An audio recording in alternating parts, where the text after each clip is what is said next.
Rachael avoided mirrors, not out of vanity, but because John's voice haunted every reflection. "Look at you," he would sneer. "Who would respect a woman like this?" His insults were daily rituals, served at breakfast and sharpened in front of friends. Her shoulders slumped lower each year. The kitchen, once her sanctuary, became a forbidden zone. John had effectively starved her of her ambition, mocking her dream of becoming a chef with poisonous efficiency. She was a ghost in her own home, silenced by a man who fed on her shrinking confidence. One rainy night, after John paraded her insecurities before his guests, Rachael locked herself in the bathroom. She stared at her trembling hands and realized the truth. She was fading away. But the next morning, a spark ignited. She pulled a stained recipe notebook from the back of a drawer. Her hands shook as she touched the pages like a map to a forgotten self.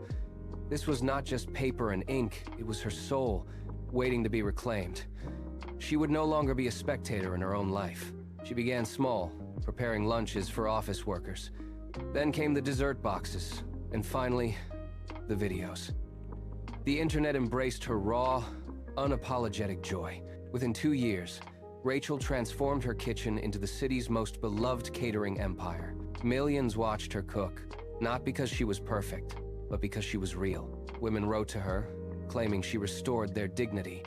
She remained fat, refusing to shrink for anyone or any camera. Her success was a roar of defiance against every whisper that told her she was not enough.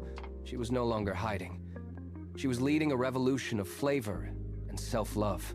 John watched from the sidelines, his confusion curdling into bitterness. One evening, he finally confronted her. "How did you do all this?"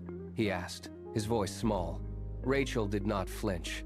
She looked him directly in the eye and said, "For years, you made me believe my body was my weakness. It was never my body, John. It was your small mind." He stood silent, stripped of his power. Rachael walked through her dining room, a sign at the entrance reading, "Success is not measured by the size of your body, but by the size of your courage." She was powerful and entirely free.